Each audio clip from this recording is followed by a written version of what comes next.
Hello दोस्तों, आज हम पढ़ने वाले हैं भौतिक राशियाँ और उसके मात्रक के बारे में।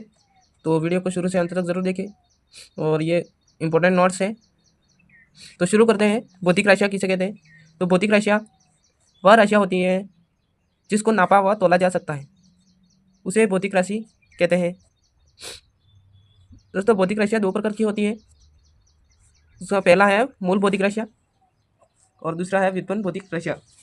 मूल भौतिक राशियाँ किसे कहते हैं? तो मूल भौतिक राशि वह भौतिक राशि है अन्य भौतिक राशि पर निर्भर नहीं करती, यानी वह भौतिक राशि जो किसी अन्य भौतिक राशि पर निर्भर नहीं करती, जो भौतिक राशि कहते हैं। जैसे कि एग्जाम्पल के लिए दूरी है, समय है और द्रव्यमान है, वो अपने आप में अलग ही होती है। नेक्स्ट है, सेकंड नंबर है हमारी व्युत्पन्न राशि, व्युत्पन्न भौतिक राशि। तो वह भौतिक राशि जो अन्य किसी भौतिक राशि पर निर्भर करती है, उसे व्युत्पन्न भौतिक राशि कहते हैं। जैसे कि वेग, वेग दो भौतिक राशियों से मिलकर बना है। बल, बल भी उसकी दिशा और फोर्स, कार्य, ऊर्जा और द्रव्यमान, ये व्युत्पन्न भौतिक राशियाँ है। अब इनके मात्रकों के बारे में, तो मात्रक भी दो प्रकार के होते हैं। तो सबसे पहले हम देख लेते हैं मात्रक किसे कहते हैं। तो मात्रक उसे कहते हैं जैसे कि किसी भौतिक राशि को मापने के लिए निश्चित किए गए मान को मात्रक कहते हैं। दोस्तों, ये मात्रक दो प्रकार के होते हैं, जैसे कि मूल मात्रक और व्युत्पन्न मात्रक। ये दो प्रकार के मात्रक होते हैं। तो हम पढ़ लेते हैं मूल मात्रक और व्युत्पन्न मात्रक। तो दोस्तों, ये भी सेम ही है, जैसे कि ये भौतिक राशियाँ थी, उनके लिए उपयोग में लिए जाने वाले मात्रक, उसको मापने के लिए। तो मूल मात्रक दो प्रकार के होते हैं, नहीं, जो मात्रक होते हैं वो दो प्रकार के होते हैं, मूल मात्रक और दूसरा है व्युत्पन्न मात्रक। तो सबसे पहले हम मूल मात्रक को देख लेते हैं। वह मात्रक जो किसी अन्य मात्रकों से मिलकर नहीं बने होते हैं, यानी वह मात्रक जो किसी अन्य मात्रकों से मिलकर नहीं बने होते, उसे मूल मात्रक कहते हैं। उसे क्या कहते हैं? मूल मात्रक कहते हैं। जैसे कि दूरी है, समय है और द्रव्यमान, उसके मूल मात्रक है। जैसे कि ये उनके मूल मात्रक, ये तो है भौतिक राशि है, उसके मूल मात्रक है। जैसे कि दूरी को मापते हैं मीटर में। तो इसमें उसके बाद है व्युत्पन्न मात्रक, वह मात्रक जो मूल भाग यानी मूल मात्रक से मिलकर बने होते हैं, उसे व्युत्पन्न मात्रक कहते हैं। जैसे कि वेग, त्वरण, उसके लिए जो उपयोग में लिए जाने वाले मात्रक। तो दोस्तों, अब उन मात्रकों के बारे में ध्यान से हम देखने वाले हैं। तो मात्रकों का चयन करते समय किन किन बातों का ध्यान रखना ज़रूरी है, तो ये मोस्ट इंपॉर्टेंट पॉइंट है। तो इसको सबसे पहले याद कर लेना है और अच्छी तरह से, क्योंकि परीक्षा की दृष्टि से भी ये बहुत इंपॉर्टेंट है।